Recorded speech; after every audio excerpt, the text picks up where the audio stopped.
हमारा ये हिंदुस्तान की गरीब जनता द्रवित है, दुखी है, और दुखी होकर के महान पुरुष उस महान विभूति को याद करते हुए कह रहा है। ये दुखियारी जनता कहती क्या है? अपने दुख दर्द को बयां कर रही है कि बाबा साहब आप संविधान बना के तो चले गए, लेकिन उस संविधान का कोई मतलब नहीं है।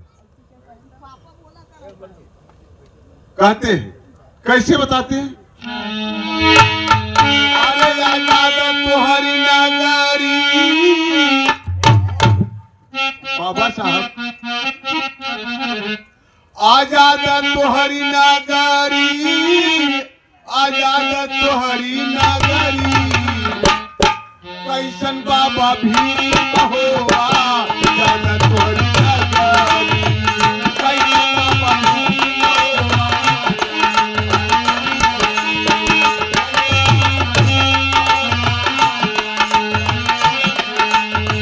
कहे के तो हम हन के, कहे के तो हम हन के मिलल आजादी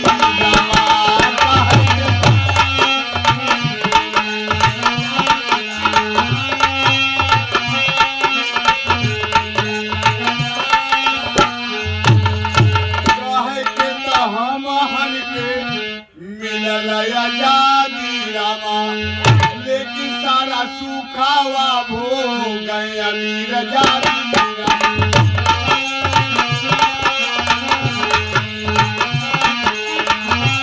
सारा सुखावा भो गए अमीर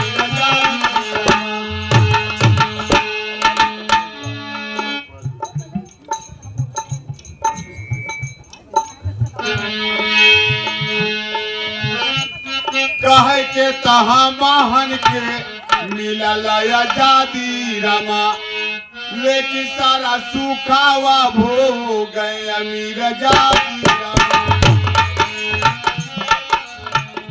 अरे गरीबवन के घेरा लेवा, गरीबवन के घेरा लेवा, गरीबिया के पदरी, कैसन बाबा भी हो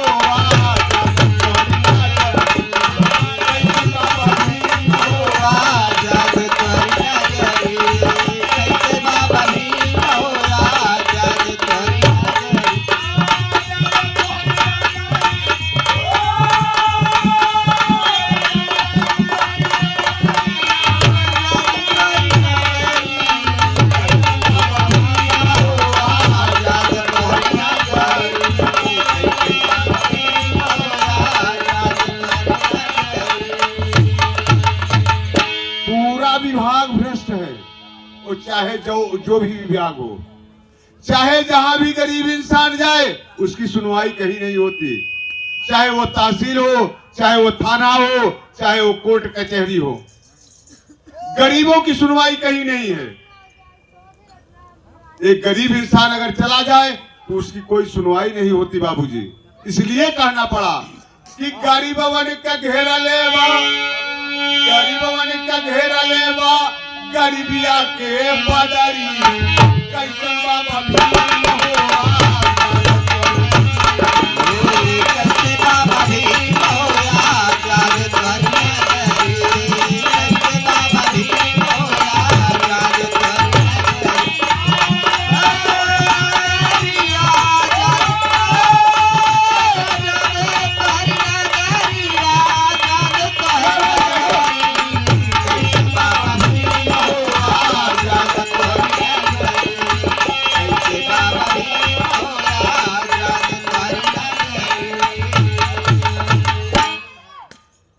जौने स्वर्ण पात्र पे, जौने स्वर्ण पात्र पे लिखल संविधानवा रामा, जौने स्वर्ण पात्र पे लिखल संविधानवा बाबा, जौने स्वर्ण पात्र पे लिखल संविधानवा बाबा। एक विभाग कुछ अच्छा था जो शिक्षा विभाग था, लेकिन आज शिक्षा विभाग में इतनी बड़ी डकैती है कि गरीब लूटे जा रहे हैं, गरीब के बच्चे पढ़ने में असफल हो रहे हैं। ऐसी लुटाई है। इसलिए कहना है कि जौनेश्वर पात्र पे लिखल संविधान वाला, पात्र पे लिखल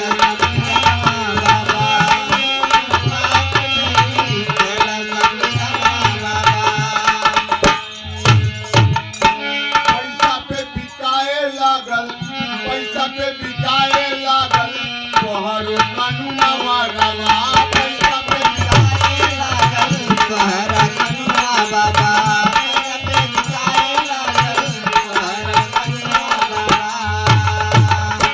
अरे काहे के रिजर्व, लेकिन आरक्षण तो बा, लेकिन आरक्षण में भी धोखा बा।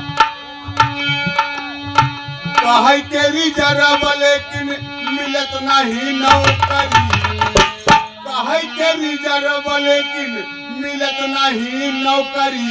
कैसन बाबा भीम हो आजाद तोरी, बाबा भीम हो आजाद तोरी, बाबा भीम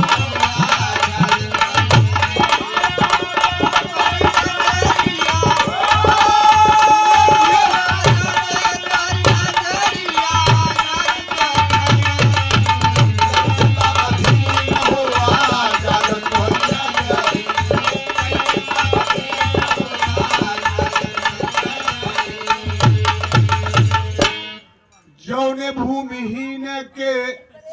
जौने भूमिहीन के लिखल हमदारी नामा,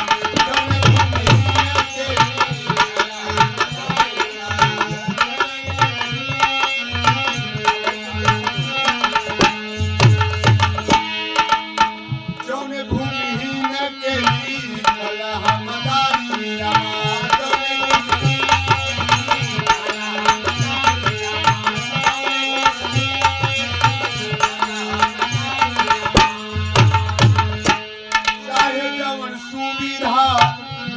जवन सुविधा मिले न सरकारी नामा, चाहे जवन सुविधा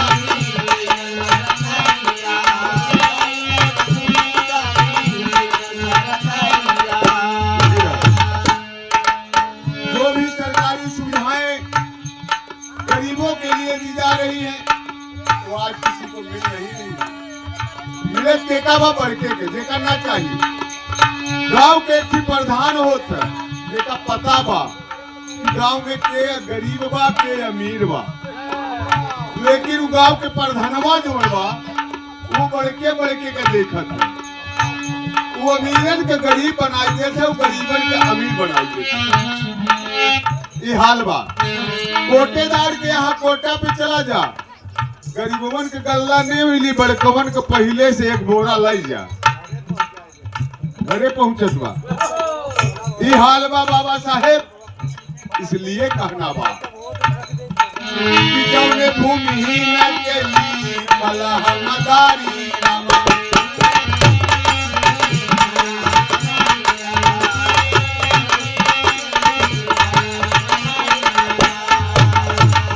चाहे जवन सुविधा मिलत न सरकारी नामा, चाहे जवन सुविधा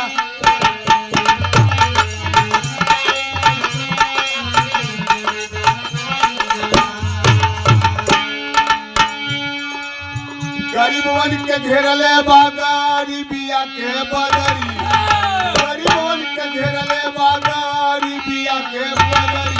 कैसन बाबा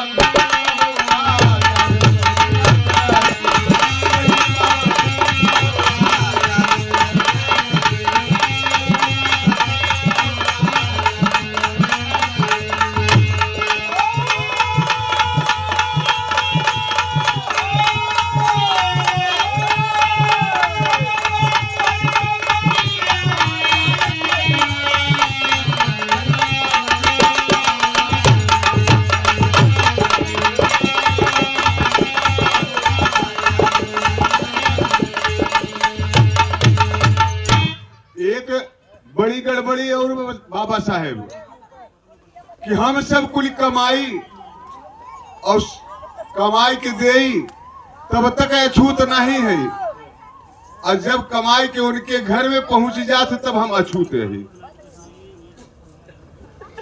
तब छुआछूत को रोक पकड़ लेते हो।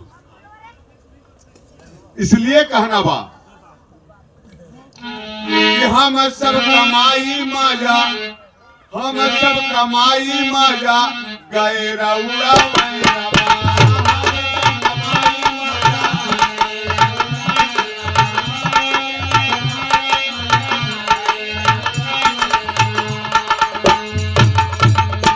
केहू पे सवारा नया छुटावा बना मैरवा, केहू पे सवारा नया